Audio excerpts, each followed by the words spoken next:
Assalamualaikum, hai teman-teman semua, apa kabar? Selamat datang kembali di channel Mochi Hitam. Seperti biasa, channel ini akan membahas seputar misteri, tragedi, dan kriminalitas yang terjadi di sekitar kita.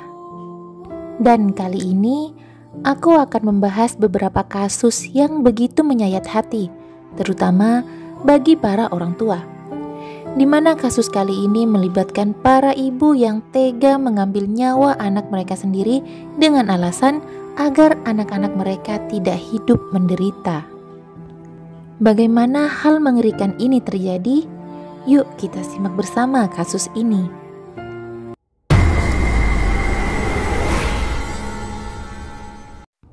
Dewi Regina usia 24 tahun adalah seorang ibu dari dua anak kembar bernama Angga Masus usia 5 tahun dan Anggi Masus usia 5 tahun. Suami Dewi bernama Obir Masus usia 31 tahun.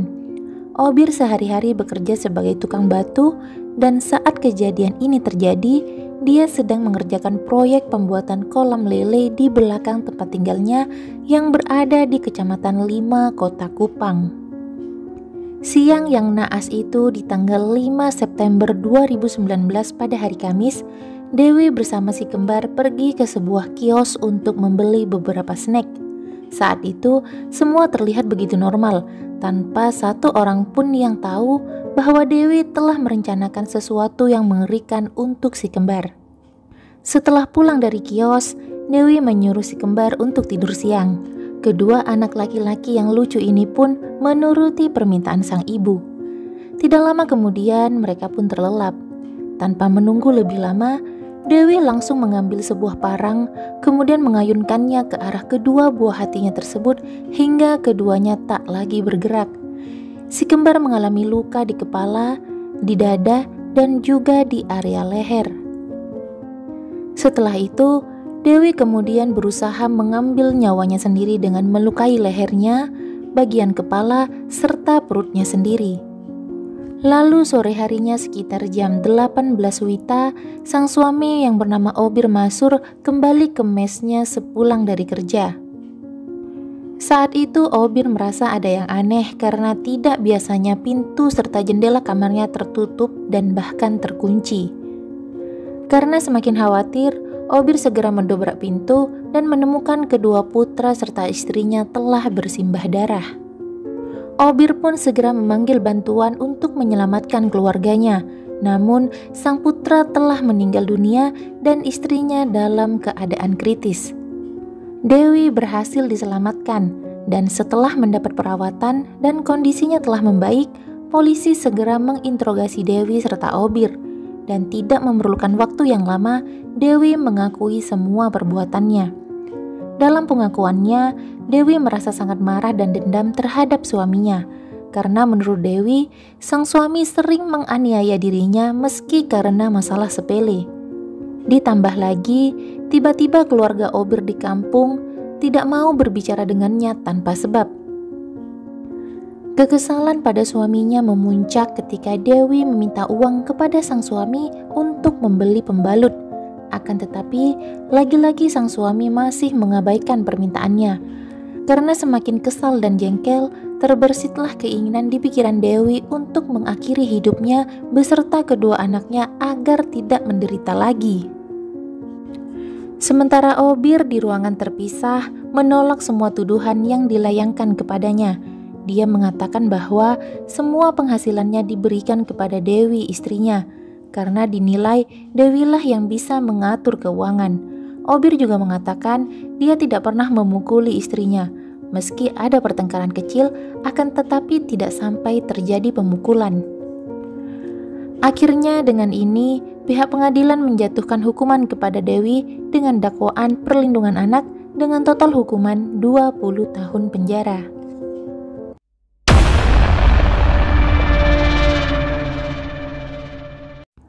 Kasus selanjutnya terjadi di kota Sulawesi Selatan, Kabupaten Pinrang, yang menimpa seorang ibu rumah tangga berinisial B usia 37 tahun.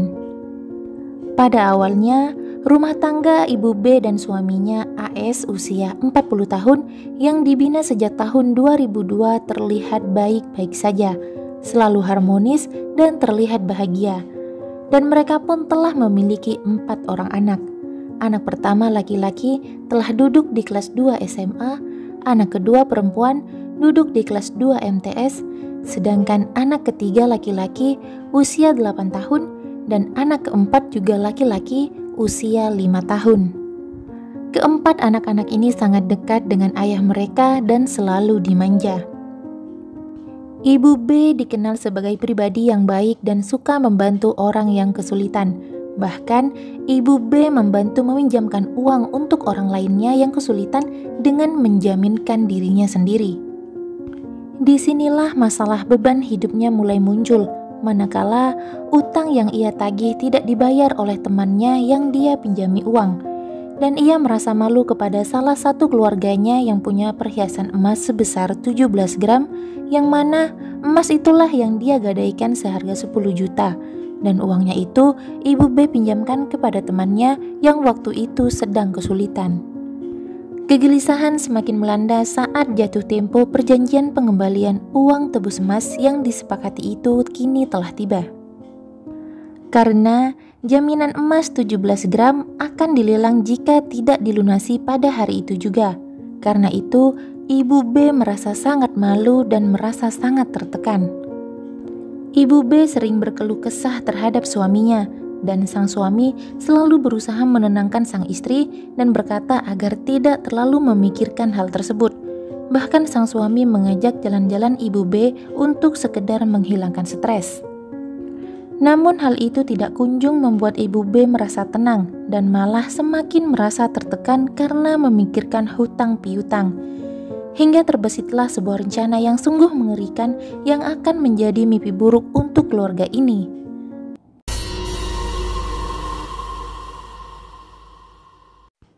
Hari itu di tanggal 19 bulan September 2022 di jam 8 WITA, Ibu B menyuruh suaminya pergi ke Sidrap di Kecamatan Baranti untuk mengambil uang kepada salah satu keluarga yang bernama Ita karena mereka sudah janjian. Tanpa curiga, sang suami segera berangkat ke rumah Ita. Saat itu sang suami tidak memiliki firasat apapun. Hingga akhirnya di jam 11 WITA, sang suami kembali ke rumah dan mendapati rumah dalam keadaan terkunci dan sangat sepi.